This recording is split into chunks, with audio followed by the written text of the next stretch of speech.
Après la répression meurtrière du 31 décembre, ce dimanche a été une nouvelle journée de violence en République démocratique du Congo. À l'appel des laïcs catholiques, aujourd'hui, des milliers de chrétiens ont marché pour demander le départ du chef de l'État, conformément aux accords signés. Bilan, au moins 6 morts et une centaine d'arrestations. Images rassemblées et commentées par Anaïs Renevier. Malgré l'interdiction des autorités, ils ont maintenu leur marche pacifique juste après la messe, à l'appel du comité laïque de coordination. Mais au bout d'une centaine de mètres, ces manifestants anti-Kabila se retrouvent face au premier barrage policier. Très vite, la situation dégénère. La police disperse les cortèges avec des gaz lacrymogènes mais aussi des balles réelles. Les manifestants se replient dans cette église de Kinshasa. D'une paroisse à l'autre de la capitale, les témoignages sont semblables. Ils ont tiré des lacrymogènes à bout portant sur les corps humains. Des vieilles dames sont tombées, et puis après il y a eu des balles réelles, ils ont tiré pendant à peu près 5 minutes. Alors on était pris en étau, on ne savait pas où aller. Ces manifestants demandent au président Kabila de déclarer publiquement qu'il ne briguera pas un 3e mandat. Le 31 décembre dernier, la répression violente de marches similaires a fait 6 morts selon l'ONU. Depuis, l'Église a durci sa position contre le gouvernement. Ce dimanche, les marcheurs ont opposé plus de résistance aux policiers dans les manifestations qui se sont déroulées dans plusieurs villes du pays, comme ici à Goma. Je ne sais pas expliquer ce qui se passe, je ne vois que de la barbarie, la police qui a été envoyée par le pouvoir finissant de M. Kabila. Et ça m'étonne de voir de tels agissements. À Goma, la marche n'a finalement pas eu lieu. Les manifestants ont été stoppés dès la sortie de la messe.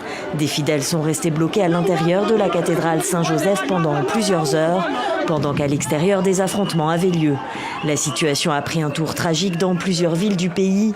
On dénombre des morts et des blessés suite aux violences.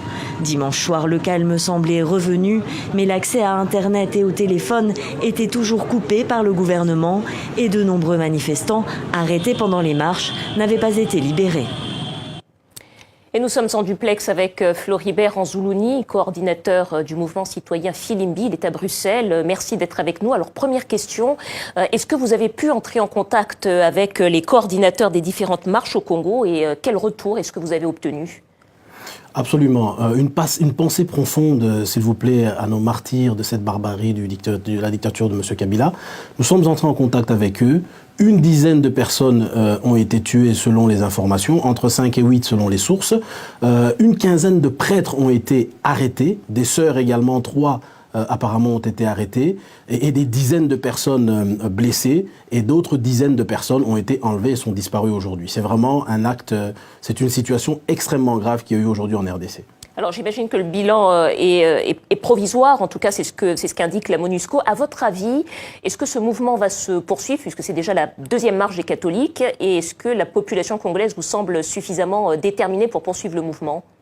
Absolument, c'est un mouvement qui est appelé à se poursuivre jusqu'à ce que M. Kabila et sa dictature soient très clairement, pacifiquement neutralisés. Donc oui, les organisateurs l'ont dit, le CLC l'a dit, le mouvement va se poursuivre jusqu'à ce que l'alternance soit effective et que M. Kabila quitte le pouvoir. La population est très déterminée. Vous avez vu des citoyens avec des bibles, des chapelets marcher et être réprimés très sauvagement. Ils ont résisté pacifiquement et cette résistance, je vous l'assure, va continuer jusqu'à ce que la dictature prenne fin. Floribert Anzoulouni, coordinateur du mouvement citoyen Filimbi à Bruxelles. Merci d'avoir répondu à nos questions. Merci à vous. Et puis le secrétaire général de la francophonie, Michaël Jean, a également réagi aux manifestations de la journée à Kinshasa. C'était sur le plateau de notre émission internationale avec RFI et le journal Le Monde. On l'écoute. Les gens qui sont dans la rue en ce moment veulent rappeler tout leur investissement aussi pour faire aboutir l'accord du 31 décembre 2016. Voilà pourquoi ils sont dans la rue. Et cette mobilisation, elle est réelle. Et nous espérons en tout cas que, par exemple, que ces manifestants qui viennent légitimement demander, poser leurs conditions, exprimer leurs attentes, ne soient pas, réprimés dans le sang comme on a pu le voir. Alors, cela est inacceptable et j'ai eu à le dire aussi.